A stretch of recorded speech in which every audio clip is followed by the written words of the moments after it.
Central board charitable trust Mumbai પ્રેરિત જૈન જાગૃતિ centre Sayajinagari દ્વારા રવિવારે તારીખ 25 મીના રોજ કારેલીબાગ વિસ્તારના મુક્તાનંદ ગ્રાઉન્ડ ખાતે પ્રથમ સમૂહ લગ્નોત્સવ 2012નું આયોજન કરવામાં આવ્યું હતું, જેમાં 10 જેટલા યુવક યુવતીના લગ્નોત્સવ જોડાએ પ્રભુતામાં પગલાં માંડ્યા હતા.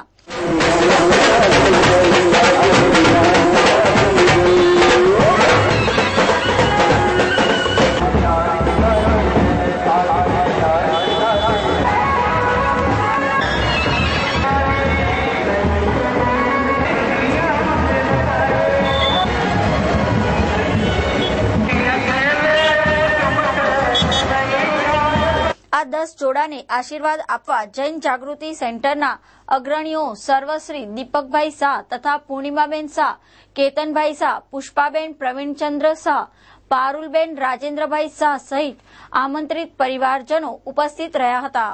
બ્રાહ્મણ ભોજન થઈ જાય એટલે કન્યાના માતા પિતાને ફ્રી કરી દેજો. જૈન જાગૃતિ સેન્ટરનું આ પ્રથમ સમૂહ લગ્ન છે અને આ સમૂહ લગ્ન અમે 8મી જાન્યુઆરીથી આની તંતુર મહેનત કરી રહ્યા છે, જેની અંદર અમારા સેન્ટ્રલ બોર્ડના અધિકારીઓ બી આજે પધાર્યા છે. Shri Rameshbhai Morbia, Shri IP chairman Jitanbhai Kothari, general secretary Shri Prafulbhai Kamdar, vice chairman Dineshbhai Nanavati, development secretary Shri Anil Doshi, આ બધા સર્વે આ પ્રસંગે ઉપસ્થિત રહ્યા છે. આજે અમે વડોદરામાં આવ્યા છીએ જૈન જાગૃતિ સેન્ટર સયાજીનગરી.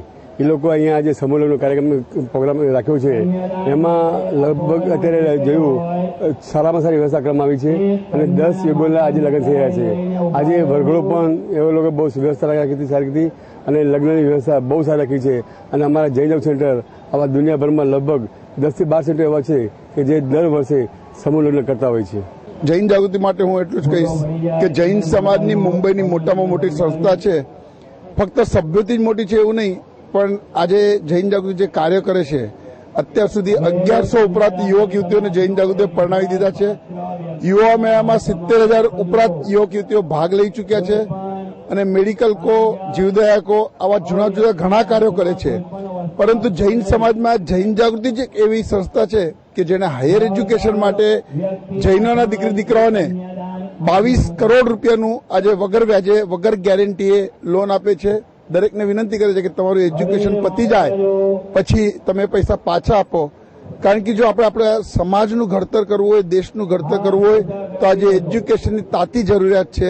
અને જૈન જાગૃતિએ આજે કાર્ય શરૂ કર્યું છે, એથી પ્રેરાઈને ઇતર સમાજવાળા બી આ કાર્ય કરતા આવ્યા છે અને એ માટે જૈન જાગૃતિ ગર્વ લે છે.